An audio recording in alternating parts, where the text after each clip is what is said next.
그 잠수함은 바다에 들어가자마자 멈췄습니다. 겉은 완벽했지만 안은 텅 비어 있었습니다. 나중에서야 알았습니다. 그 설계가 한국의 기술을 베낀 것이었다는 걸. 그리고 그때 처음 깨달았습니다. 기술은 흉내낼 수 있어도 그 안에 들어있는 정신은 베낄 수 없다는 걸 말입니다. 같은 설계도로 만든 잠수함이 전혀 다른 결과를 보여줬던 그날의 충격적인 이야기를 지금부터 들려드리겠습니다. 사연 시작 전 구독과 좋아요로 대한민국 기술자분들을 응원해주세요. 저는 리처드 프리먼입니다. 미국 해군 전략함대에서 25년간 잠수함 체계 기술 엔지니어로 근무했고 은퇴 후에는 군수 컨설턴트로 전환해 지금까지도 여러 나라를 돌며 무기 체계 자문을 맡고 있습니다. 삶의 대부분을 바다 아래 쇠붙이 덩어리 안에서 보냈기에 저는 기술에는 거짓이 없다고 믿고 살아왔습니다. 모든 무기는 정확한 수치와 계산 위에 존재하며 감정이나 철학 같은 말은 회의실 밖에나 있는 것이라 여겼습니다. 몇 달 전 대만의 국방부 산하 잠수함 개발국에서 연락이 왔습니다. 그들이 추진 중인 자국산 잠수함 프로젝트 하이콘의 설계 검토와 진수 시험에 대해 외부 기술 자문단에 참여해 줄 수 있겠냐는 제안이었습니다. 솔직히 말해 처음엔 조금 의외였습니다. 대만은 오랜 세월 방위산업 전반을 미국산 무기에 의존해왔고 잠수함처럼 고도 기술이 필요한 영역에서는 자체 개발 시도가 거의 없었기 때문입니다. 하지만 동시에 저로서는 꽤 흥미로운 경험이 될 수 있겠다고 생각했습니다. 그들은 자주 국방을 위해 늦게나마 도전장을 던진 것이었고 저는 이 흐름 속에서 객관적 기술 검토 역할을 맡게 된 셈이었습니다. 다만 출국 전 미국 방산업계 몇몇 동료들로부터 이런 이야기를 들었습니다. 그거 한국 도면 베꼈다는 말 있던데. 한국 214급 잠수함이랑 똑같다는 소문 돌던데 말이야. 처음엔 웃어넘겼습니다. 한국이라니. 저에게 한국은 자동차, 반도체, 그리고 휴대폰 정도로만 인식되던 나라였지 잠수함 같은 고급 무기를 떠올려 본 적은 없었습니다. 더군다나 기술을 베꼈다느니 하는 이야기는 흔히 신생개발국에서 따라붙는 풍문이라고 생각했기에 신경 쓰지 않았습니다. 공식 초청장을 받고 타이베이로 향하는 비행기 안에서 저는 프로젝트 개요서를 다시 펼쳐보았습니다. 하이콘은 2016년부터 준비해 2023년에 진수한 대만 최초의 자국산 디젤 잠수함이었습니다. 배수량 2,500톤급, 재래식 추진 방식의 AIP 시스템까지 장착되어 있었고 내부 무장체계도 상당히 야심차게 구성되어 있었습니다. 그 수치만 보면 매우 인상적이었고 야심찬 시도라고 볼 수 있었습니다. 아주 기본은 잘 따라가고 있군. 그때까지만 해도 저는 그렇게만 생각했습니다. 대만에 도착해 첫 회의에 참석했을 때 저는 일종의 데자비를 느꼈습니다. 기술 보고서, 3D 모델, 파이프 배선 구조, 동력 배치도 어디서 많이 본 구조들이었습니다. 처음엔 그냥 우연이라 생각했습니다. 하지만 점점 설명이 진행될수록 그것이 단순한 유사성이 아니라 복제에 가까웠다는 걸 깨닫게 되었습니다. 특히 엔진룸의 파이프 회선 배치와 냉각 시스템의 구조는 제가 과거 한 세미나에서 봤던 한국 214급 관련 이미지와 거의 동일했습니다. 단순한 참고를 넘어선 수준이었습니다. 회의가 끝난 뒤 현장 실무자 한 명이 슬쩍 말했습니다. 이 프로젝트에 한국에서 일하던 기술자들이 꽤 들어왔습니다. 조선소 출신도 있고 해군 퇴직자도 있고요. 그 말에 저는 순간 멈칫했습니다. 한국 기술을 사용했다는 말은 공식적으로 단 한 줄도 없었는데 왜 그 사람들은 참여라는 단어로 그 사실을 슬쩍 감추고 있는 걸까요? 그날 밤 호텔방에서 저는 노트북을 켜고 한국의 잠수함 관련 자료들을 다시 검색했습니다. 그리고 그제야 확신하게 되었습니다. 하이콘은 그 뼈대 자체가 한국 기술을 베껴 만든 결과물이라는 사실을요. 하지만 그때까지만 해도 저는 여전히 이렇게 생각했습니다. 그래도 그들이 조립은 제대로 했겠지. 설계도만 제대로 되면 무기는 작동하게 돼 있어. 수치와 계산만 보면 되는 것이 기술이라 믿었으니까요. 며칠 뒤 그 믿음이 산산이 깨지는 일이 벌어질 줄은 상상조차 못했습니다. 시험 당일 아침, 저는 해군기지 부두에서 하이콘의 첫 항진 테스트를 지켜보고 있었습니다. 회색 선체 위로 대만 해군 장성들과 정부 고위 인사들이 줄지어 올라오고 그 옆에는 각국의 방산 관계자들과 외부 기술 자문진이 배치되었습니다. 언론도 대거 몰렸고 아시아 최초의 독자형 차세대 잠수함이라는 대대적인 홍보 문구가 스피커에서 흘러나오고 있었습니다. 모두가 환호했고 사람들의 얼굴엔 자신감과 자부심이 가득했습니다. 저는 군용 모자를 살짝 눌러쓰고 하이콘의 한미 쪽을 바라보며 묘한 감정을 느꼈습니다.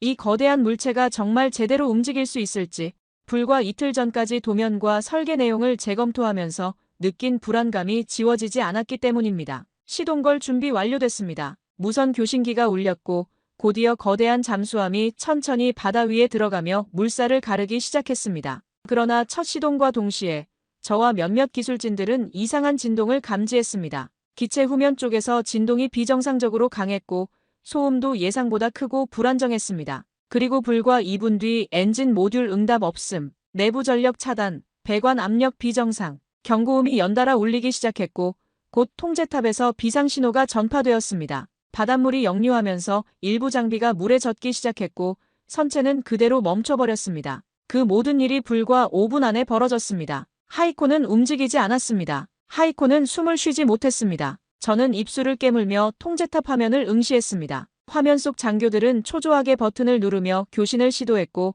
엔지니어들은 비상 프로토콜을 작동시켰습니다. 하지만 주엔진은 끝내 응답하지 않았고 내부 배관은 이미 여러 군데서 파열됐다는 보고가 올라왔습니다. 그 순간 저의 오랜 직업적 직감이 한마디 속삭였습니다. 이건 설계의 문제가 아니다. 이건 본질의 문제다. 시험이 종료되었고 해군은 잠수함을 견인하여 다시 부두로 끌고 왔습니다. 기자들은 빠르게 자리를 뜨기 시작했고 정치인들은 말없이 차량으로 돌아갔습니다. 그리고 저희 기술자문단은 곧바로 긴급 브리핑룸에 모여 원인을 분석하기 시작했습니다. 저는 깊게 한숨을 내쉬며 앞에 놓인 회의 자료를 바라보았습니다. 하이코는 한국의 214급 설계를 그대로 옮겨온 구조였고 핵심 기술을 가진 인력이 없이 조립만으로 구현하려 했습니다. 겉모습은 같았지만 내부는 허술했고 수치로만 이해된 기술은 바다 앞에서 무릎을 꿇었습니다. 그날 밤 저는 호텔방에서 식은 커피를 마시며 멍하니 바다 사진을 바라보고 있었습니다. 왜 이렇게까지 서두른 걸까? 그들은 자주 국방이라는 정치적 구호에 쫓겨 기술적 준비 없이 흉내내기에만 몰두했고 결국 그 대가는 실전에서 치르게 된 겁니다.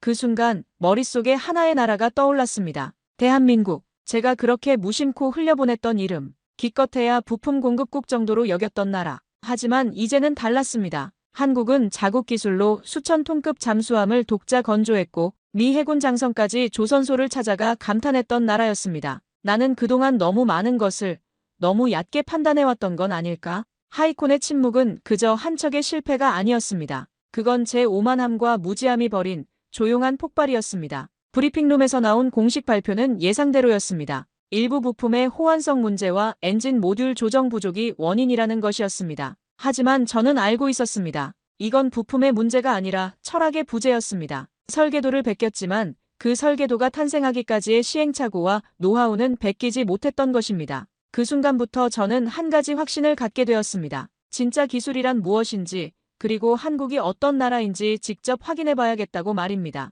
하이콘의 실패는 끝이 아니라 제게는 새로운 시작이었습니다. 하이콘의 실패 이후 대만 방산청은 외부 기술진에게 사건의 전모를 공유하겠다고 했지만 그 내용은 예상보다 조용하고 무기력했습니다. 공식 입장은 제작 과정에서의 조립 미숙과 일부 부품 결함이 원인이라는 것이었고 전체 설계 자체는 우수하다는 설명이 덧붙여졌습니다. 그러나 자문위원인 저와 몇몇 기술 전문가들은 속속들이 문제를 알고 있었습니다. 배관 파열은 구조 설계 미스에서 비롯되었고 주엔진이 멈춘 건 시스템 간 충돌 때문이었습니다. 이건 단순한 조립 실수가 아닌 설계를 베끼는데 급급하다가 제대로 된 시험과 누적 경험 없이 강행한 결과였습니다. 그날 저녁 저는 대만 프로젝트에 참여했던 실무 기술자 한 명과 술 한 잔을 나누게 되었습니다. 그는 말수가 적은 편이었지만 제가 먼저 조심스레 물었습니다. 솔직히 말해보죠. 이 설계 한국에서 온 거 맞습니까? 그는 말없이 잔을 들이켰고 잠시 후 작게 말했습니다. 직접적으로는 아니지만 다들 아실 겁니다. 한국에서 근무했던 기술자 몇 분이 컨설턴트로 참여했죠. 그분들이 있던 회사에서 쓰던 설계 문서가 참고된 건 사실입니다. 참고라기보단 복사에 가까웠다는 표현이 맞을지도요. 그 말은 저를 깊은 침묵에 빠지게 만들었습니다. 누군가는 이걸 똑똑한 선택이라 할지도 모릅니다. 검증된 설계를 빠르게 도입하고 외국 기술진의 도움을 받아 시간을 단축하는 것. 하지만 결과는 명확했습니다. 도면을 베꼈지만 기술을 이해하지 못했고 외형을 따랐지만 혼을 담지 못했습니다. 그리고 그때 처음 한국이 떠올랐습니다. 내가 그동안 무시했던 그리고 너무 얕게 판단했던 그 나라. 어쩌면 한국이 진짜로 뭔가 다를지도 모르겠다는 생각이 들기 시작했습니다. 다음 날 저는 조용히 호텔방에서 한국의 잠수함 기술과 관련된 자료를 다시 찾아보기 시작했습니다. 그전까진 잠깐 뉴스로만 접했던 도산 안창호함이라는 이름이 유독 눈에 들어왔습니다. 3,000톤급 재래식 잠수함, 자체 설계, 미사일 수직 발사관 탑재, 공기분류 추진 시스템. 게다가 이 함정은 단순한 실험이 아니라 이미 실전에 배치되어 운용되고 있다는 사실까지. 그 순간 제 머릿속에서 하나의 퍼즐이 맞춰졌습니다. 아, 한국은 이미 그 단계를 넘어선 나라구나. 과거 일본이나 독일의 설계를 참고하며 무기 체계를 발전시켜 오던 나라가 이제는 미국조차 그 기술을 주목하고 배우려는 수준까지 올라와 있었던 것입니다. 저는 더욱 깊이 들어갔습니다. 몇 년 전 인도네시아에 수출된 1,400톤급 잠수함 프로젝트. 최근에는 페루, 콜롬비아, 칠레 등과의 수출 협상이 진행 중이라는 기사. 특히 HDS-1500이라는 한국 수출형 잠수함은 공기분류 추진 시스템과 미사일, 장착 능력까지 갖춘 남미 최상위 수준의 전략 무기로 평가되고 있었습니다. 그 모든 정보는 저를 단 하나의 질문으로 이끌었습니다. 나는 지금까지 뭘 보고 있었던 걸까?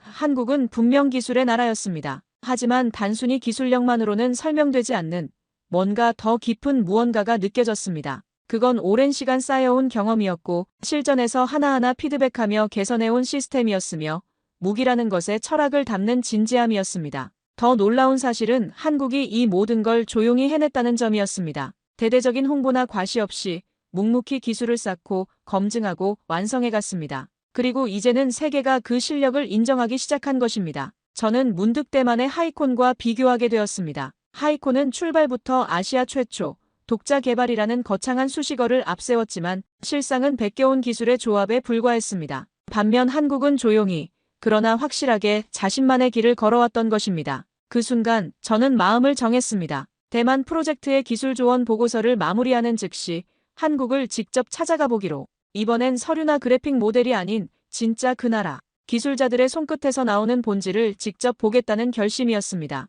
하이콘은 침묵했지만 제 안에서 뭔가 움직이기 시작했습니다. 그건 아마도 제가 처음으로 한국 기술을 배우려는 마음이 생긴 순간이었습니다. 밤이 깊어가며 저는 노트북 화면을 바라보며 중얼거렸습니다. 한국, 과연 어떤 나라일까? 그 질문에 대한 답을 찾기 위한 여행이 곧 시작될 예정이었습니다. 며칠 뒤, 저는 개인 일정으로 한국행 비행기에 몸을 실었습니다. 대만 프로젝트는 예정보다 일찍 기술 검토를 마쳤고 저는 보고서에 이렇게 남겼습니다. 설계도는 무기를 만들 수 있지만 신뢰는 만들지 못했다. 이제 제겐 남은 과제가 하나 있었습니다. 내가 그토록 무시했던, 그러나 점점 더 궁금해지는 나라, 대한민국의 방위기술 현장을 직접 눈으로 보는 것이었습니다. 한국에 도착하자마자 저는 HD현대중공업 조선소에 사전 신청한 견학 일정에 따라 방문하게 되었습니다. 저처럼 방산 외부인이 그 안을 자유롭게 둘러보는 일은 흔치 않았지만 기술 협력 자문 목적이라는 명분 덕분에 제한된 구역에서 몇 가지 주요 시설을 볼 수 있게 되었습니다. 그러나 그곳에서 마주한 풍경은 제 예상을 훨씬 뛰어넘었습니다. 첫 번째로 눈에 들어온 건 조용함이었습니다. 거대한 강철이 가공되고 수십 톤짜리 부품이 이동하는 작업장이었지만 기계음 이외엔 거의 말소리가 없었습니다. 모두가 자기 자리에서 묵묵히 움직이고 있었고 기술자들은 설계도 앞에서 메모를 하고 배관을 손질하며 중얼거리듯 점검을 이어가고 있었습니다. 마치 누군가가 지휘하지 않아도 알아서 돌아가는 오케스트라 같았습니다. 그 조선소의 안내를 맡은 사람은 30대 후반쯤 되어 보이는 젊은 기술자였습니다. 그는 유창한 영어로 조심스럽게 공정 과정을 설명해 주었고 중간중간 제가 던진 날카로운 질문에도 거리낌 없이 정확하게 답변했습니다. 제가 특히 놀랐던 건 그의 말 속에 반복해서 등장하던 단어였습니다. 철학. 우리는 설계보다 철학이 더 중요하다고 생각합니다. 기술은 어디서든 흉내낼 수 있지만 철학은 따라할 수 없습니다. 그가 그렇게 말했을 때 저는 문득 대만에서 들었던 설명과 비교하게 되었습니다. 거기선 효율, 단가, 속도 같은 단어가 주로 등장했습니다. 하지만 이곳에선 신뢰, 검증, 지속성, 사람 같은 말이 중심에 있었습니다. 잠시 후 그는 저를 수직 미사일 발사관이 장착된 모형 구조물로 데려갔습니다. 이건 도산 안창호함에 장착된 KVLS 시스템입니다. 우리가 직접 설계하고 테스트했으며 3,000톤급 디젤 잠수함에서는 세계 최초로 탑재된 구조입니다. 그 순간 저는 말문이 막혔습니다. 이런 규모의 함체에 이런 시스템을 독자적으로 넣었다는 건 단지 기술이 아닌 자신감과 책임감이 있어야 가능한 일이었습니다. 그는 이어 말했습니다. 우리는 잠수함을 무기라고 생각하지 않습니다. 생명을 담은 집이라고 생각합니다. 한번 잠수하면 3주 동안 수면 위로 나오지 못하는 공간입니다. 단 하나의 오류도 허용하지 않는 이유입니다. 저는 고개를 끄덕였지만 그 말을 쉽게 잊을 수 없었습니다. 작업장 곳곳을 둘러보며 저는 또 다른 놀라운 점을 발견했습니다. 젊은 기술자와 베테랑 기술자가 자연스럽게 어우러져 일하고 있다는 것이었습니다. 한 모서리에선 20대로 보이는 청년이 50대 선배에게 새로운 용접 기법에 대해 설명하고 있었고, 다른 한편에선 나이든 기술자가 젊은 동료에게 배관 구조의 노하우를 전수하고 있었습니다. 위계가 아닌 협력, 명령이 아닌 소통이 이루어지고 있었습니다. 여기서 일하시는 분들은 모두 몇 년씩 근무하십니까? 제가 물었을 때 안내자는 자랑스러운 표정으로 답했습니다. 평균 근속 연수가 15년이 넘습니다. 아버지가 여기서 일했던 사람들도 많고 아들이 다시 들어오는 경우도 흔합니다. 이곳은 단순히 일터가 아니라 기술의 전통을 이어가는 곳입니다. 그 말을 들으며 저는 깨달았습니다. 이곳의 기술은 하루아침에 만들어진 게 아니라 세대를 거쳐 축적되고 다듬어진 것이라는 사실을 말입니다. 견학의 마지막 순서로 저는 실제 잠수함 함체의 일부를 볼 수 있었습니다. 두꺼운 강철판이 정밀하게 접합된 그 구조물 앞에서 한 기술자가 작은 해머로 용접 부위를 두드리며 소리를 확인하고 있었습니다. 아직도 손으로 확인하십니까? 제가 물었을 때 그는 웃으며 답했습니다. 기계도 중요하지만 결국은 사람의 손과 귀가 마지막 검증을 합니다. 우리는 이걸 믿음이라고 부릅니다. 그날 저녁 호텔로 돌아온 저는 혼자 중얼거렸습니다. 그건 그냥 함선이 아니었군. 그건 철학이었어. 서류로 보는 설계도에선 느껴지지 않았던 진심이 현장에서 온몸으로 느껴졌습니다. 도면은 있을 수 있습니다. 자료도 숫자도 치수도 복제 가능합니다. 하지만 그 모든 것의 바닥에 깔린 철학은 결코 베껴지지 않는 것이었습니다. 그리고 저는 그 순간 깨달았습니다. 하이콘이 실패한 건 그 나라가 무능했기 때문만이 아니었습니다. 그들은 기술을 훔쳤지만 정신은 들여다보지 않았습니다. 한국은 철저히 현실에서 실패하고 개선하고 경험을 축적하며 지금에 도달한 것이었고, 그 길은 결코 설계도 하나로 단축할 수 있는 길이 아니었습니다. 며칠간의 한국 체류를 마치고 미국으로 돌아온 뒤 제 머릿속은 여전히 정리되지 않은 질문들로 가득했습니다. 같은 시기 대만 방산청은 하이콘 사고와 관련된 사후 보고서를 내부 배포했고, 일부 내용은 언론을 통해 외부에도 알려졌습니다. 그들은 여전히 겉으로는 엔진 결함과 배관 오류를 문제의 원인으로 축소하려 애쓰고 있었지만 기술검토단 중 한 명이었던 저로선 그 진실을 누구보다 잘 알고 있었습니다. 그건 단순한 결함이 아니었습니다. 그건 기술을 훔쳐오고도 그것을 자기 것처럼 다룰 준비조차 하지 않았던 자들의 오만이 만든 결과였습니다. 반면 제가 한국에서 보고 온 조선소는 달랐습니다. 그들은 처음부터 완벽하지 않았습니다. 도산 안창호함 이전까지 한국은 독일 설계에 의존해왔고 209급, 214급 등 수입 설계를 바탕으로 천천히 기술을 내재화했습니다. 하지만 그 과정에서 단 한 번도 이제 우리가 최고다라고 자만하지 않았습니다. 오히려 수없이 많은 시험과 오류를 반복하며 자신들만의 언어로 잠수함을 만들어갔습니다. 한국의 기술은 도면으로 시작했지만 땀으로 완성된 것이었습니다. 그 반면 대만은 도면으로 시작해 그 도면 자체를 신처럼 맹신했습니다. 이걸 그대로 만들면 될 거야 라는 생각. 거기에 시간 단축과 예산 절감이라는 이름 아래 핵심 기술의 이해 없이 외형만 따라가는 전략. 그건 무기 개발이 아닌 모형 조립에 가까운 접근이었습니다. 며칠 뒤 저는 미국 내 방산 전문가들과의 정기 모임에 참석하게 되었습니다. 거기엔 국방부 출신 장성, 민간 군수기업 대표, 그리고 아시아 군사기술을 연구하는 전략가들이 참석해 있었습니다. 그 자리에서 한국 조선소 이야기를 꺼냈을 때 몇몇 사람들은 고개를 끄덕였지만 여전히 회의적인 반응도 많았습니다. 한국이 잠수함까지 아직 독일 기술에서 완전히 벗어나지 못했을걸. 기술력은 좋아졌을지 몰라도 글로벌 신뢰도는 글쎄. 저는 더는 참지 못하고 조용히 말했습니다. 나는 그 조선소를 직접 다녀왔습니다. 그리고 그곳에서 기술보다 깊은 철학을 봤습니다. 한국은 이제 독일이 아니라 자신만의 길을 걷고 있습니다. 잠수함은 종이 위에서 태어나지 않습니다. 조선소 바닥에서 흘러내린 땀과 시간 속에서 태어나는 겁니다. 그날 이후 제 인식은 완전히 바뀌었습니다. 제가 한국을 무시했던 건 그들이 작고 조용한 나라였기 때문이었습니다. 하지만 그 조용함은 자신감에서 비롯된 것이었고 그 자금은 응축된 밀도의 다른 표현이었습니다. 그로부터 얼마 뒤 저는 다시 한번 페루 쪽 인사와 연결되었습니다. 그들은 해양 방어 강화를 위해 새로운 수출형 잠수함 HDS-1500을 검토하고 있었고 유럽 여러 국가와 동시에 한국과도 협의 중이라는 이야기를 들었습니다. 저는 조용히 말했습니다. 페루가 진짜로 무언가를 갖고 싶다면 한국 것을 택하라. 그들은 기술만 파는 게 아니다. 믿음을 함께 주는 나라다. 그리고 제 자신에게도 다시 물었습니다. 하이콘은 왜 멈췄을까? 그 답은 명확했습니다. 그들은 기술을 훔쳤지만 기술을 쌓지 않았기 때문입니다. 기술을 훔치는 건 순간이지만 기술을 쌓는 건 평생입니다. 한국이 선택한 건 후자였고 대만이 택한 건 전자였습니다. 그 차이가 바다 위에서 극명하게 드러난 것입니다. 제가 조선소에서 만났던 그 젊은 기술자의 말이 다시 떠올랐습니다. 우리는 무기를 만들지만 전쟁을 위해 만드는 건 아닙니다. 우리는 평화를 지키기 위해 절대 쓰이지 않길 바라며 만듭니다. 그 말 속에는 단순한 기술자의 자세가 아니라 한 나라의 철학이 담겨 있었습니다. 반면 하이콘을 만든 사람들에게서는 그런 철학을 찾을 수 없었습니다. 그들에겐 오직 빨리 싸게 그럴듯하게만 있었을 뿐입니다. 그 밤 저는 오래된 군 시절의 동료에게 메일을 보냈습니다. 그는 지금 페루 해군 전략사령부에서 무기 도입 관련 자문을 맡고 있었습니다. 메일의 첫 줄은 이렇게 시작되었습니다. 잠수함을 도입하려면 한국부터 보라. 지금 이 나라가 진짜를 만들고 있다. 그리고 마지막에는 이렇게 덧붙였습니다.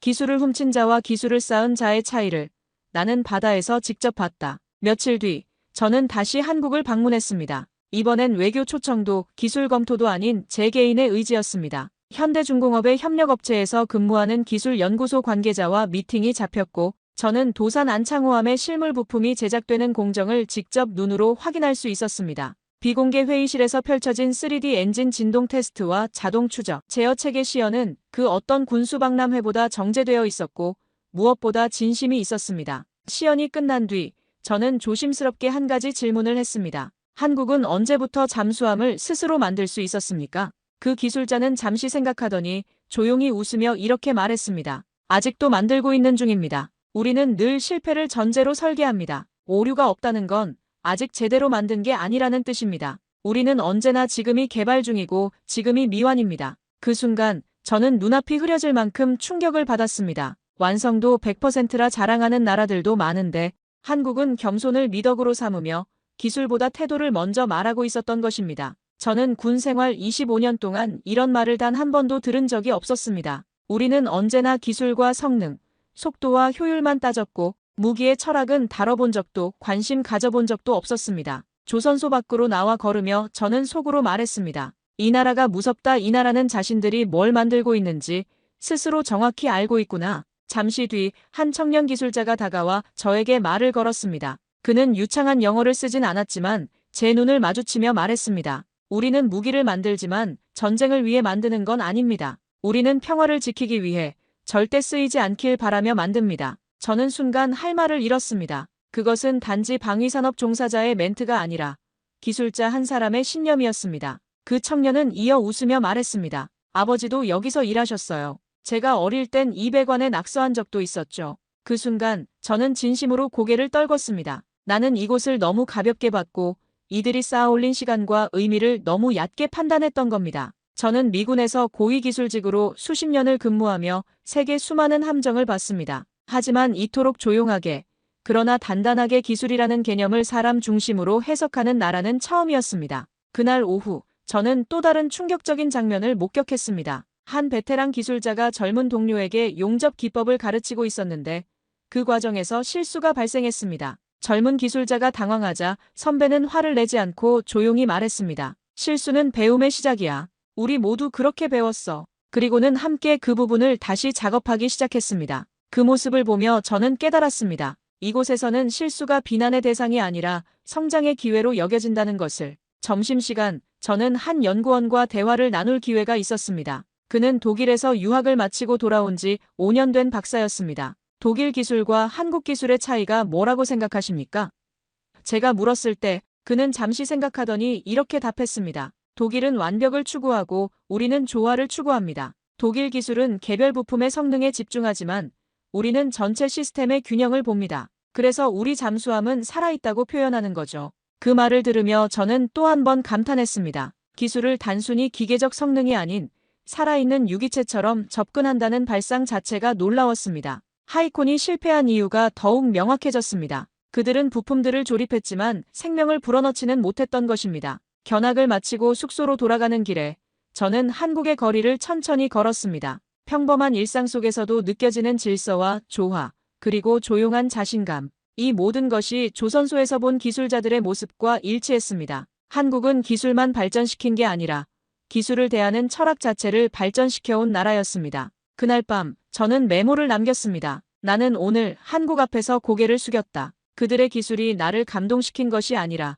그 기술을 대하는 그들의 태도가 나를 무릎 꿇게 만들었다. 그리고 마지막에 이렇게 덧붙였습니다. 25년간 군인으로 살아온 내가 오늘 처음으로 진정한 기술자들을 만났다. 제가 한국에서 돌아온 지 한 달 뒤 페루 해군 사령부에서 연락이 왔습니다. 그들은 저와 예전부터 전략 수중전력 재편과 관련한 자문 교류를 이어오던 관계였고 최근 남미 태평양 해역에서의 해양 안보 강화를 위해 본격적인 잠수함 전력 도입을 검토하고 있다는 이야기였습니다. 그들의 관심은 기존의 유럽제 중고 잠수함이 아닌 새로운 수출형 현대 무기체계였습니다. 그러면서 조심스럽게 제게 묻더군요. 리처드, 솔직히 한국 잠수함, 우리에게 맞을까? 저는 그 질문을 들은 순간 한국 조선소에서 묵묵히 파이프를 용접하던 젊은 기술자의 얼굴이 떠올랐습니다. 그리고 단호하게 대답했습니다. 그 나라가 만든 잠수함은 단지 무기가 아닙니다. 그건 시간이고 정신이고 신뢰입니다. 당신들이 그걸 선택한다면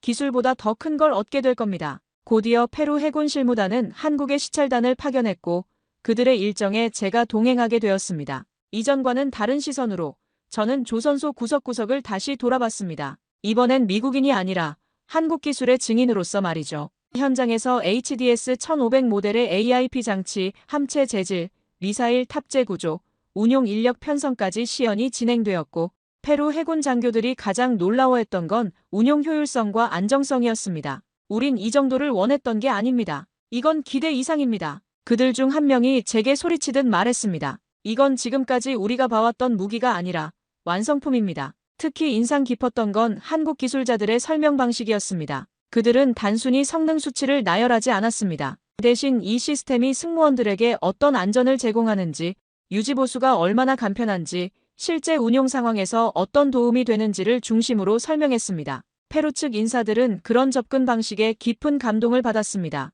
이들은 무기를 팔려는 게 아니라 우리를 도우려 한다는 것이 그들의 평가였습니다. 며칠 뒤 페루 측은 HDS-1500 도입을 본격적으로 검토하기로 결정했고 한국 측과의 기술 교류 및 추가 협정 논의가 진행되기 시작했습니다. 공식 계약은 아니었지만 한국 잠수함이 실전 무기 수출 시장에서 경쟁력을 입증한 역사적인 순간이었습니다. 저는 그 순간을 지켜보며 느꼈습니다. 한국은 이제 기술을 가진 나라가 아니라 기술을 믿게 만드는 나라가 되었다는 걸 말입니다. 그리고 놀랍게도 대만 내부에서도 변화의 움직임이 포착되었습니다. 하이콘 실패 이후 대만 국방부는 외부 기술 도입 체계의 신뢰성 검토를 이유로 한국 조선소 측과의 비공식 접촉을 타진하고 있다는 이야기가 업계에서 들려오기 시작한 겁니다. 그들은 기술을 훔치려 했지만 실패했고 이제는 기술을 배우겠다는 자세로 다시 접근하려 하고 있었습니다. 물론 당장 모든 게 바뀌진 않겠지만 그 첫걸음이 바뀌었다는 사실은 충분히 의미 있었습니다.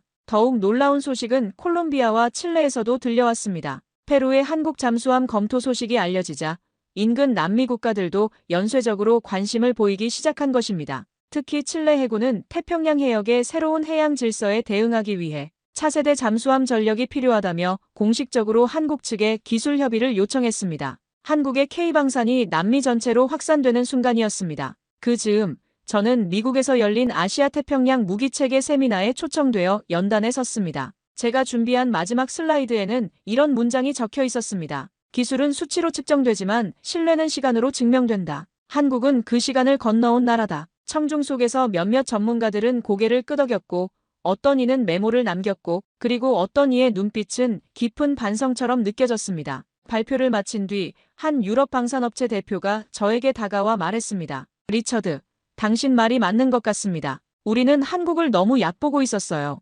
이제는 그들을 경쟁자가 아닌 동반자로 봐야 할 때인 것 같습니다. 그 말을 들으며 저는 뿌듯함을 감출 수 없었습니다. 한국은 결국 해냈습니다. 조용히, 묵묵히, 그러나 단단하게. 이젠 누구도 그 이름을 가볍게 말하지 못할 것입니다. 그날 밤 저는 페루 해군 친구에게 메시지를 보냈습니다. 축하한다. 당신들은 올바른 선택을 했다. 한국은 단순히 잠수함을 파는 게 아니라 미래를 함께 만들어가는 파트너가 될 것이다. 그리고 저 자신에게도 말했습니다. 한국, 이제 세상이 당신들을 주목하고 있다. 페루 해군과 한국 조선소의 기술 교류가 본격화되던 어느 날, 저는 다시 한번 워싱턴 DC 방산 세미나에 초청을 받았습니다. 이번 주제는 신흥해양전력국의 수중전 대응 전략이었고 발표자 중에는 프랑스, 독일, 이탈리아의 잠수함 제작사 관계자들도 참석해 있었습니다. 기술적 우위를 내세우는 전통의 강자들 사이에서 한국의 이름은 아직 그리 많이 거론되지 않았습니다. 여전히 좋긴 한데 아직은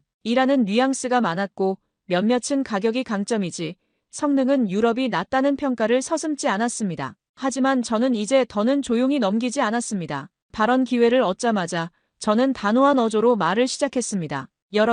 여러분이 아직 한국을 후발주자라 부른다면 그건 단지 여러분이 이름값만 보고 무기를 고르기 때문입니다. 청중들 사이가 술렁이기 시작했습니다. 저는 이어서 말했습니다. 한국은 이미 3,000톤급 잠수함을 독자 설계하고 실전 배치 중입니다. 도산 안창호함은 단지 제품이 아니라 하나의 문화입니다. 설계도만 있으면 무기를 만들 수 있다고요? 그럼 왜 어떤 나라는 그걸 갖고도 바다 위에서 멈췄을까요? 누구도 반박하지 않았습니다. 그 자리에 있었던 모든 전문가들은 알고 있었기 때문입니다. 바로 대만 하이콘 사태를 말하는 것이었고, 그리고 그 실패가 한국 기술에 대한 신뢰를 반사적으로 끌어올렸다는 사실을 말입니다. 저는 목소리에 더욱 힘을 실어 계속했습니다. 저는 두 나라의 조선소를 모두 봤습니다. 한 곳에선 기술을 베끼려 애쓰고 있었고, 다른 한 곳에선 철학을 만들어가고 있었습니다. 기술은 복사할 수 있습니다. 하지만 철학은 복사할 수 없습니다. 한국이 가진 건 단순한 기술이 아니라 기술을 대하는 태도입니다. 청중석에서 몇몇 사람들이 고개를 끄덕이기 시작했습니다. 저는 마지막으로 이렇게 말했습니다. 저는 미국 해군 출신 기술자입니다. 하지만 지금 한 나라의 기술 앞에서 고개를 숙인 사람입니다. 그 나라는 조용하지만 강했고 느리지만 정확했습니다. 그 나라의 기술자들은 오늘도 전쟁을 막기 위해 무기를 만들고 있었습니다. 그게 바로 한국입니다. 발표가 끝나자 박수가 터져나왔습니다. 예상보다 훨씬 길고 진심 어린 박수였습니다. 그날 이후 저는 여러 국제방산 프로젝트 자문단으로부터 한국 관련 기술평가 요청을 연달아 받기 시작했습니다. 과거엔 독일, 프랑스 기술만 비교하던 보고서에 대한민국 방산체계라는 항목이 따로 포함되기 시작한 겁니다. 그리고 그런 변화의 중심에 저 자신이 서 있다는 사실이 놀랍도록 감격스럽고도 벅찼습니다. 며칠 뒤 페루 해군 전략국 사령관에게서 연락이 왔습니다. 리처드, 당신 말이 맞았어. 우리는 지금 기술이 아니라 파트너를 선택한 거야. 그의 목소리는 흔들림 없었고 자부심이 묻어나 있었습니다. 그리고 저는 조용히 그리고 자랑스럽게 말했습니다. 그 파트너는 한국입니다. 그 순간 저는 제가 한국의 대변인이 되어 있다는 걸 깨달았습니다. 미국인인 제가 한국 기술을 세계에 알리는 역할을 하고 있었던 것입니다. 그 후로도 비슷한 일들이 계속 이어졌습니다. 브라질에서 온 해군 관계자가 저에게 한국 잠수함에 대해 물었을 때 저는 자신 있게 추천했습니다. 호주 방산업체 대표가 아시아 기술 동향을 묻자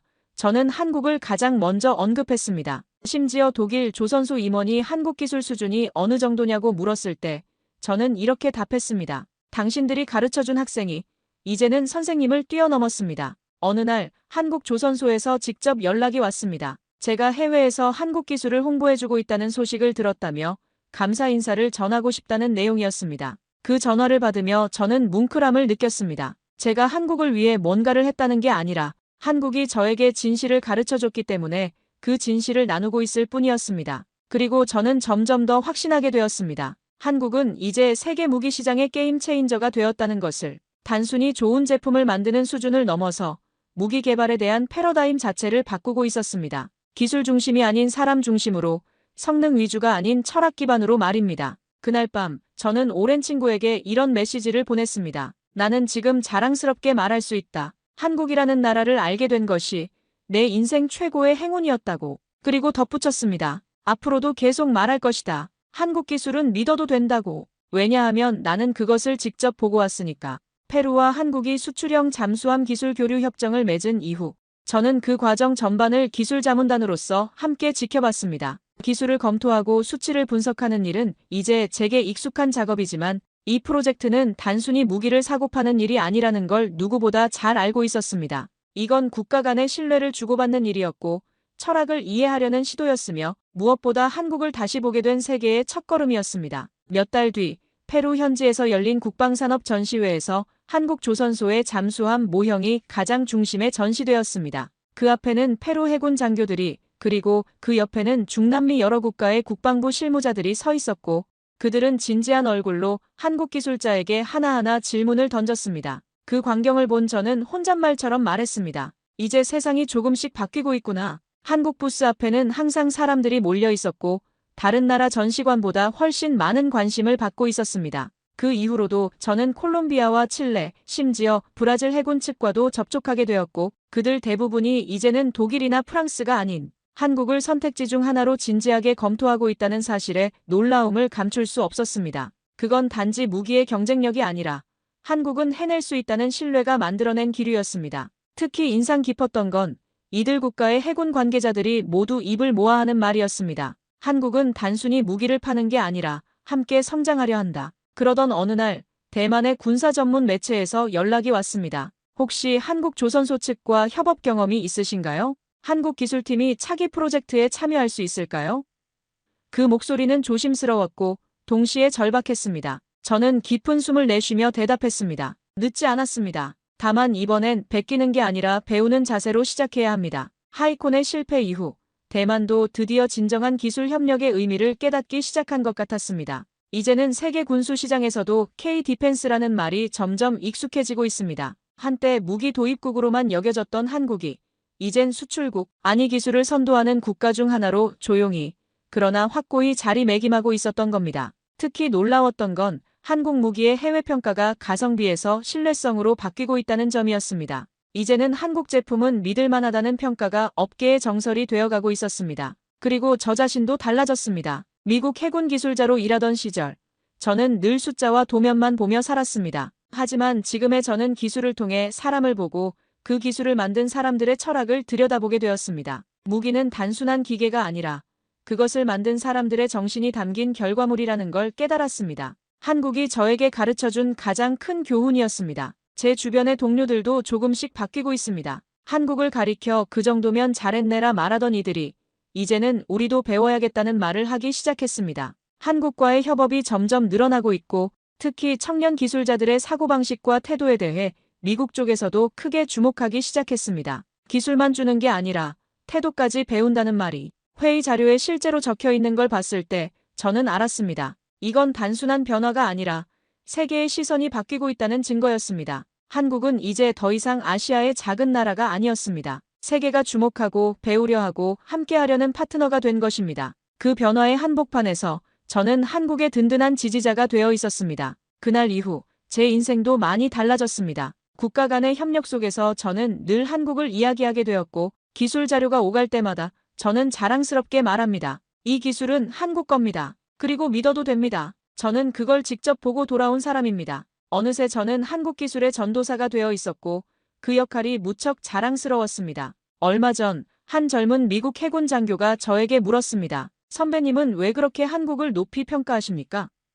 저는 잠시 생각한 뒤 이렇게 답했습니다. 나는 한국을 높이 평가하는 게 아니야. 한국이 나를 변화시켰을 뿐이지. 그리고 그 변화가 내 인생 최고의 선물이었어. 지금 이 순간에도 전 세계 수많은 기술자들이 종이 위에 선을 긋고 설계도를 그리고 성능을 계산하고 있을 겁니다. 그들은 숫자를 믿고 기계와 부품을 믿습니다. 그게 무기를 만드는 일이라 생각할지도 모릅니다. 하지만 저는 말할 수 있습니다. 진짜 기술은 숫자나 도면이 아닙니다. 그건 시간이고 사람이고 땀이고 실수에서 배운 겸손이고 그리고 철학입니다. 한국에서 봤던 그 조선소의 기술자들, 정해진 점심시간에도 작업대 옆에서 머리를 맞대던 그 젊은 기술자들, 무기는 전쟁을 위해 만드는 게 아니라 전쟁을 막기 위해 만든다고 말하던 그들의 눈빛, 그 모든 것이 저에게 단 하나의 진실을 가르쳐 주었습니다. 기술은 흉내낼 수 있어도 철학은 흉내낼 수 없다. 도면은 훔칠 수 있어도 정신은 훔칠 수 없다는 진실을 말입니다. 처음엔 그저 자문을 맡았던 일개 외부인이었던 제가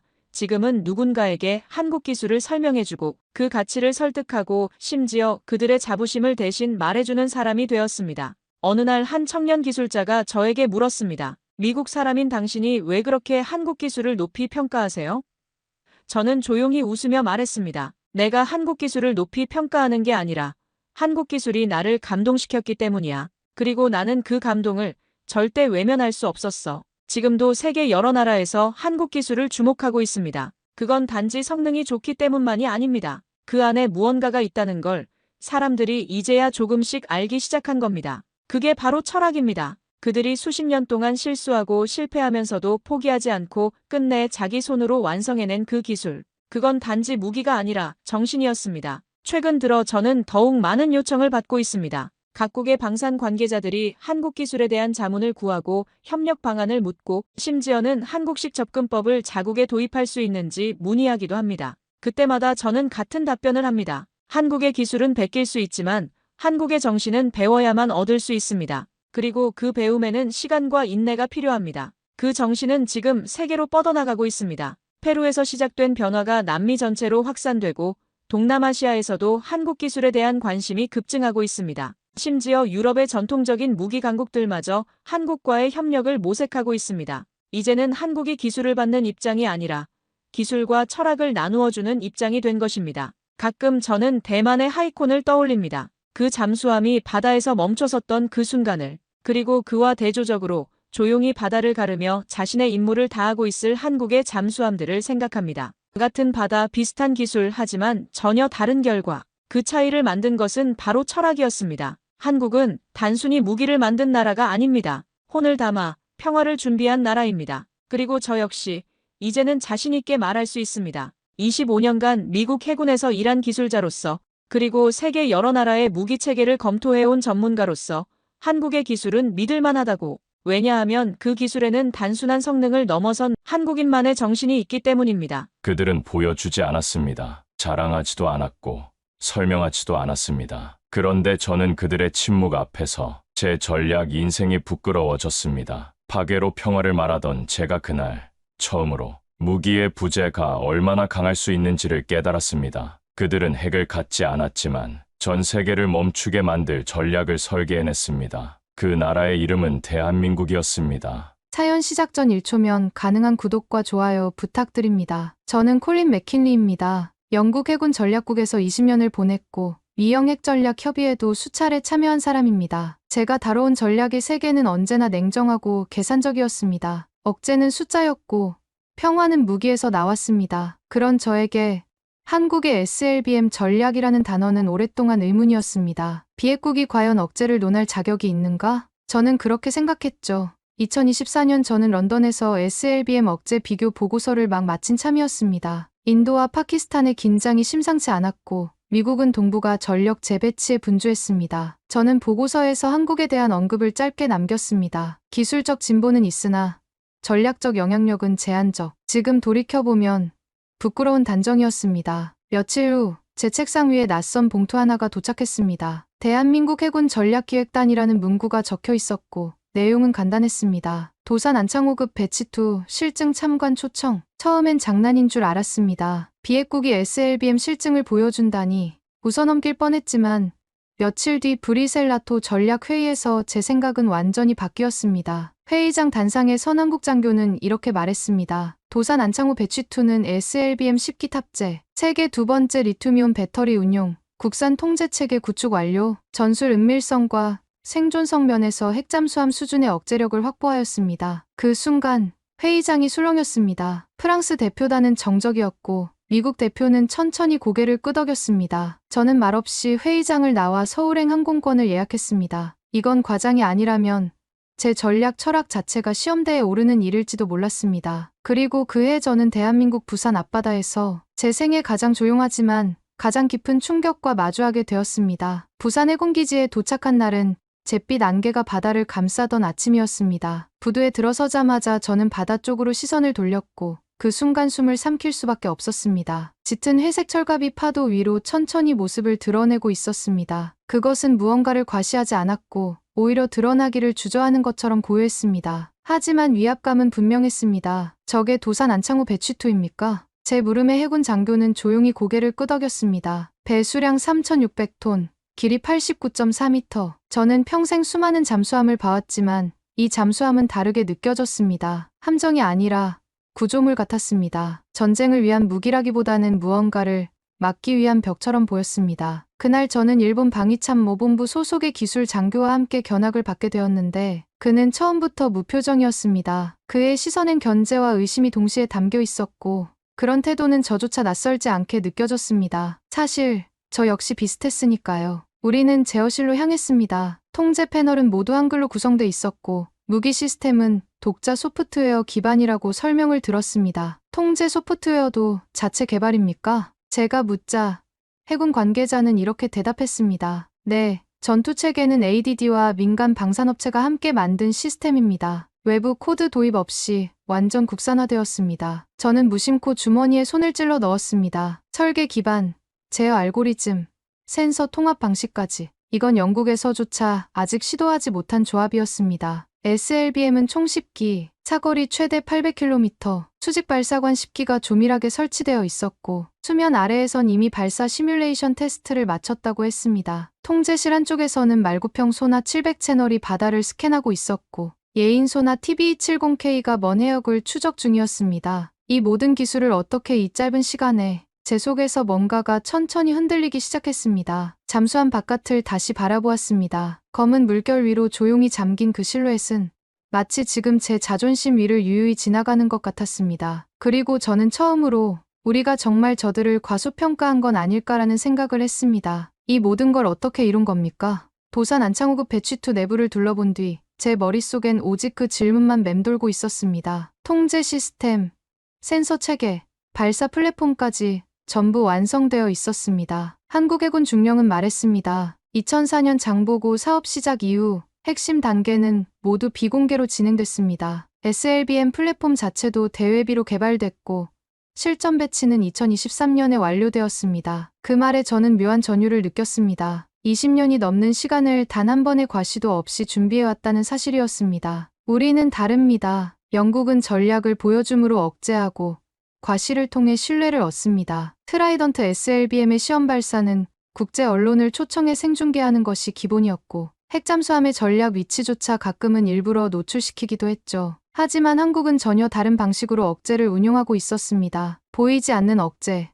드러나지 않는 전략. 그 침묵의 무게가 점점 저를 압박해왔습니다. 기술 브리핑은 더욱 놀라웠습니다. SLBM 10기 탑재, 사거리 약 800km, 수직 발사관 통합형 플랫폼, 세계 두 번째 리튬이온 배터리 적용, 일본 소류급에 이어 장기 자망 작전과 은밀성 강화, 전투 지속력 대폭 상승, 국산 전투 체계와 전술 제어 알고리즘까지 모두 자체 개발, 국산화율 80% 이상. 한국 방사는 생각보다 훨씬 깊고 조용히 진화하고 있었습니다. 그 순간 한 장면이 떠올랐습니다. 2021년 중국이 태안 앞바다에 정보함을 띄웠다는 보도. 당시엔 단순한 감시 활동이라 여겼지만 지금에 와서야 깨달았습니다. 중국은 이 배치2의 움직임을 추적하려 했던 겁니다. 한국이 만든 이 침묵의 함정은 이미 그들에게도 위협이었고 견제의 대상이었습니다. 설명을 마치고 돌아서는 중령의 뒷모습을 보며 저는 어쩐지 주머니 속 손에 땀이 고이고 있다는 걸 느꼈습니다. 전략이 흔들리는 소리가 제 안에서 들렸습니다. 그리고 저는 직감했습니다. 내가 믿어온 전략이라는 개념 자체를 여기서부터 다시 배워야 할지도 모른다는 것을요. 도산 안창호함 내부를 둘러본 후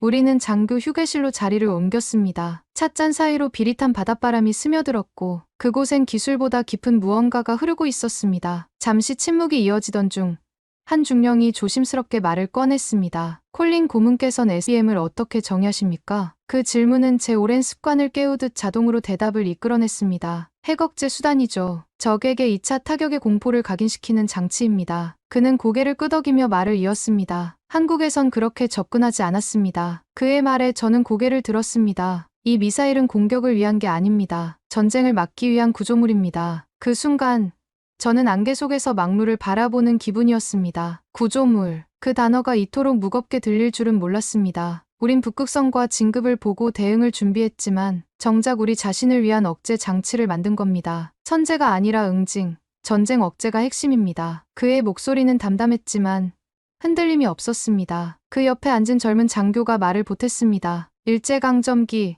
전쟁, 분단 우리는 너무 많은 것을 잃었습니다. 이 잠수함은 잃지 않기 위해 만든 겁니다. 탄두보다 중요한 건 의지입니다. 그 말을 들은 순간 저는 눈을 피했습니다. 그들은 억제를 기술이 아닌 선택의 문제로 보고 있었던 겁니다. 우리는 무기를 통해 균형을 유지하고자 했고 그들은 의지를 통해 침묵 속 질서를 설계하고 있었습니다. 이건 단순한 군사 전략이 아니었습니다. 이건 그들의 역사와 기억, 그리고 살아남겠다는 집단적 각오로 이루어진 철학이었습니다. 그제서야 저는 문득 깨달았습니다. 지금 제가 앉아있는 이 공간, 차 한 잔의 온기마저 가벼워 보이지 않았습니다. 기술이 아니라 철학, 그 철학이야말로 이 SEM을 무기에서 구조물로 바꾸고 있었던 것입니다. 영국으로 돌아온 건 비 내리던 늦가을이었습니다. 히드로 공항에 발을 딛는 순간부터 저는 이상하리만치 조용해졌습니다. 아무 말도 하지 않았고 아무런 보고도 즉시 쓰지 않았습니다. SLBM 운용 보고서 마감 기한은 다가오고 있었지만 저는 컴퓨터 앞에 앉아 키보드에 손만 올려둔 채 한참을 움직이지 못했습니다. 문장은 쓰여지지 않았습니다. 아니,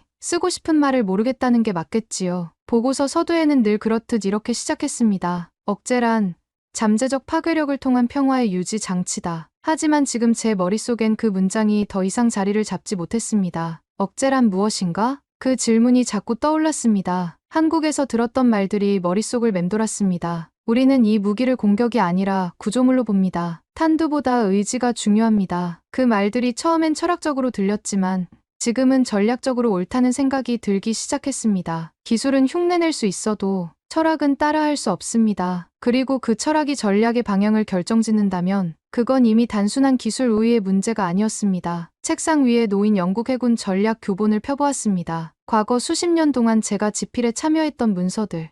거기엔 위협, 타격, 지휘체계 마비 같은 단어들이 빽빽했습니다. 반면 한국 해군 장교의 말엔 그런 단어가 없었습니다. 오히려 균형, 억제선, 응징의 최소화 같은 말들이 담겨 있었습니다. 저는 점점 이해하게 되었습니다. 그들이 만들고자 했던 건 무기가 아니라 침묵의 경고였다는 거려. 그리고 그것이 오히려 핵보다 더 무서운 억제일 수도 있다는 것을요. 손끝에 힘이 들어갔습니다. 그날 이후 저는 보고서 첫 문장을 고쳐 쓰게 되었습니다. 억제란 파괴의 가능성이 아니라 평화를 지키겠다는 집단적 선택의 표현이다. 12월 초 브뤼셀에서 열린 인도태평양 전략회의.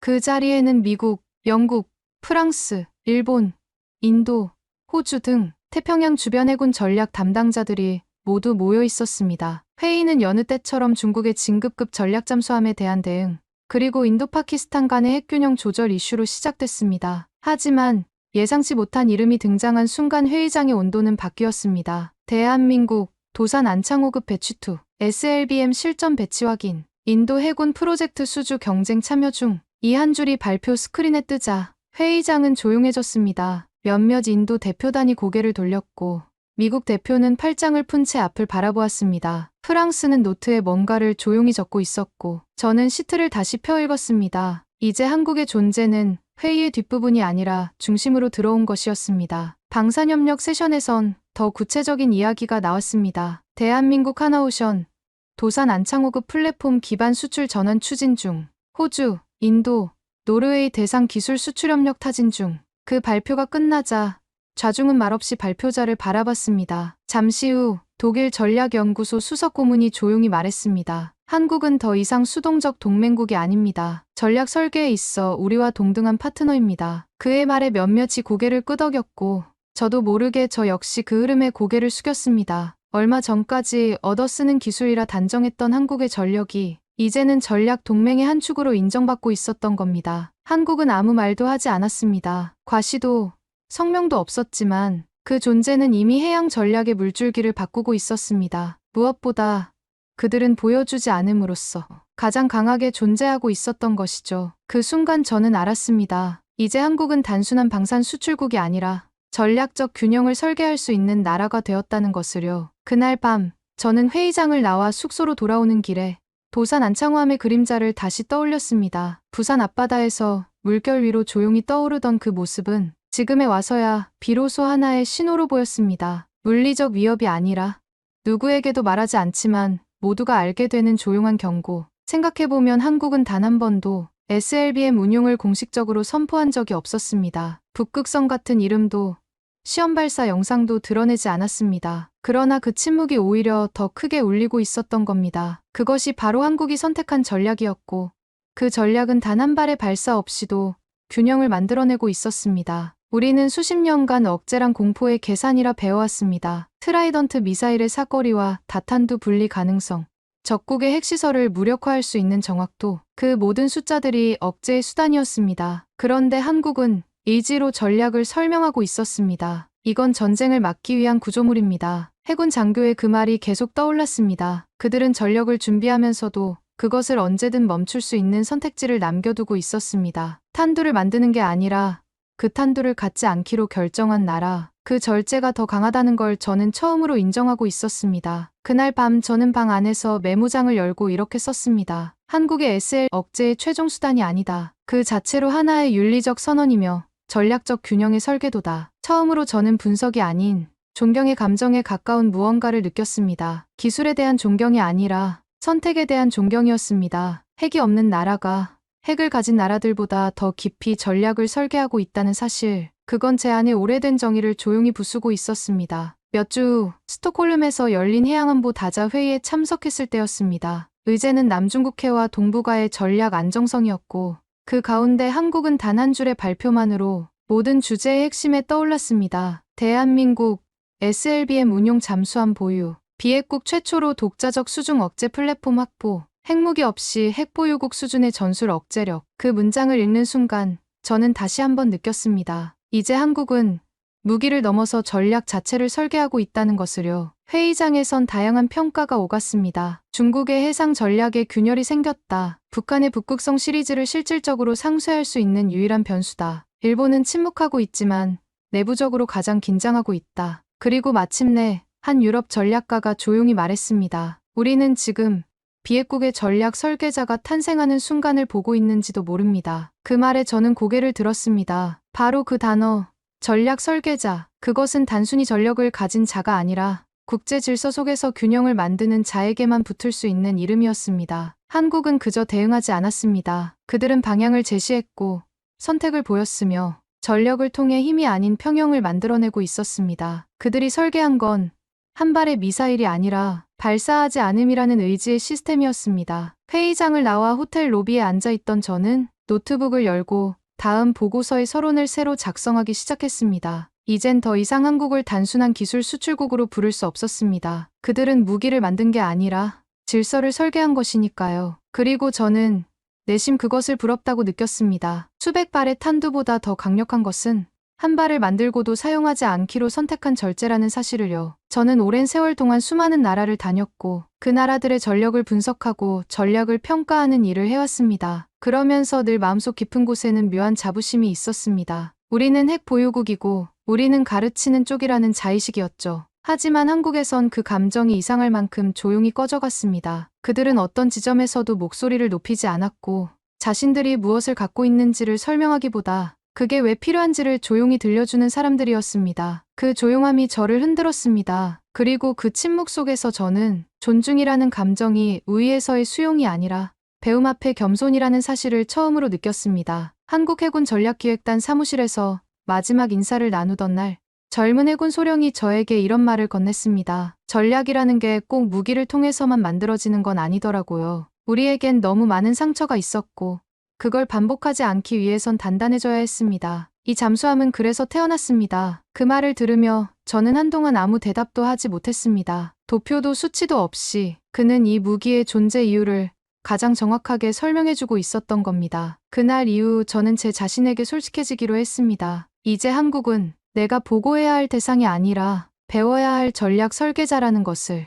우리는 그들의 기술을 받아들이는 것이 아니라 그들의 선택을 이해하려고 노력해야 한다는 것을요. 부산을 떠나는 날, 기지 안쪽에서 저를 향해 거수 경례를 하던 장교들의 모습이 눈에 밟혔습니다. 그들의 표정엔 자부심이 있었고 그 자부심은 목소리가 아니라 수면 아래 잠긴 잠수함처럼 조용히 흘러나오고 있었습니다. 그리고 저는 내가 지금 이 감정을 느끼고 있다는 사실이 어쩌면 이 여정의 가장 큰 의미인지도 모르겠다는 생각을 하게 되었습니다. 부산을 떠나기 전날 밤, 저는 조용히 숙소 책상에 앉아 그동안 써내려온 전략 보고서의 마지막 문장을 다시 읽었습니다. 수십 년 동안 저는 핵을 중심으로 평화를 설계해왔고 그 평화는 언제나 위협의 계산 위에 있었죠. 하지만 이번만큼은 달랐습니다. 제가 본 건 파괴를 위한 무기가 아니었습니다. 그건 존재 자체로 위협이 되는 어떤 무언가도 아니었죠. 오히려 그들은 가능성과 절제, 역사와 선택의 무게로 질서를 조용히 설계하고 있었습니다. 아침이 밝았고 저는 마지막으로 해군기지 안쪽 선착장에 들렀습니다. 그곳엔 여전히 도산 안창호함이 검은 물결 위로 조용히 정박해 있었습니다. 어디에도 긴장감은 없었고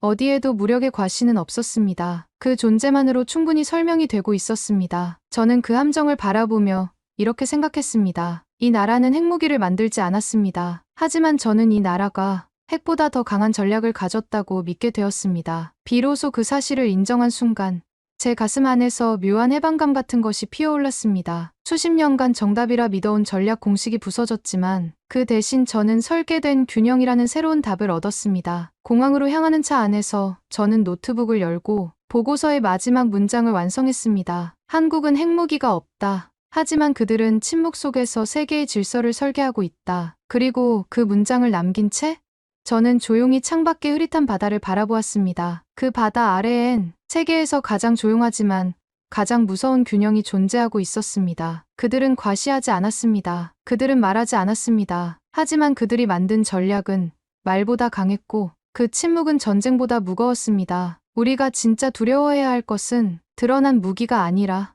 보이지 않아도 질서를 바꿀 수 있는 선택의 힘이었습니다. 핵을 가지는 것보다 가지지 않기로 결정하는 용기. 그 용기를 가진 나라? 그것이 바로 지금의 대한민국입니다. 오늘도 조용히 세계의 균형을 설계하고 있는 그 나라에 저는 다시 한번 고개를 숙이게 됩니다. 오늘 사연에 대한 여러분의 생각을 댓글로 남겨주세요. 감동뭉클에서는 여러분의 소중한 마음을 모아 사연 주인공들에게 전해드리고 있습니다. 여러분 주변에 감동적이거나 재미있는 실제 사연들을 제보받고 있으니 언제든 저희 공식 메일로 제보해주세요. 오늘 들려드린 사연에 공감하셨다면 구독과 좋아요 눌러주시고 주변 분들과도 공유해주세요. 여러분의 작은 관심과 응원이 더욱 좋은 콘텐츠를 만드는 데 큰 힘이 됩니다. 오늘도 여러분의 하루의 작은 즐거움이라도 되었기를 바라며 지금까지 감동뭉클이었습니다. 끝까지 시청해주셔서 감사합니다. 다음에 더 감동적인 사연으로 찾아뵙겠습니다.